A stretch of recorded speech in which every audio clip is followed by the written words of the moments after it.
የዛሬ 2 ዓመት አካባቢ ሆነዋል። ከአንዲት ሚሽነሪ አሜሪካዊት ጓደኛዬ ጋር በስልክ እያወራን አገልግሎት እንዴት ነው አለችኝ። ፈጠን ብዬ በቀልድ አስመስዬ እኔ እኮ አላገለግልም በቤተክርስቲያን ምእመን ነኝ አልኳት። ውስጤን ግን ባዶነት እየተሰማኝ ነበር ያንን ስላት። ለረጅም ሰዓት ጸጥታ ሰፈነ። ሄሎ አልኩኝ የተቋረጠ መስሎኝ። አም ሄር አለችኝ። አሁንም ዝም አለች። በውስጤ ምን አይነት ክርስቲያን ነች የማታገለግል ብላ ልትፈርድብኝ ነው ብዬ አስቤ ሳልጨርስ ናርዲ በጣም ጎበዝ አገልጋይ ነሽ አለችኝ።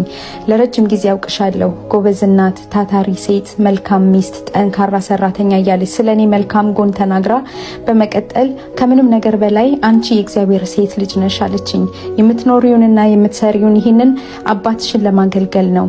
የምታረጊውን ሁሉ ለእግዚአብሔር ክብር ብለሽ አድርጊው አለችኝ። በእንባ ነበር የመሰማት የነበረው። የአገልግሎትን ትልቁን መሰረት የሚያሳይ ትልቅ መገለጥ ነበር ከአንደበቷ የሚወጣው። እውነት ነው። እኔ በእግዚአብሔር መንግስት የማገለግል ሴት ልጅ ነኝ። ከዛን ቀን ጀምሮ የምሰራውን ሁሉ እናትነቴንም ጭምር በእግዚአብሔር መንግስት ውስጥ እንደሚያገለግል ለንጉሱ ክብር ማድረግን ተማርኩኝ። ህይወትን በዚህ መልኩ ማየት ትልቅ ትርፍ አለው።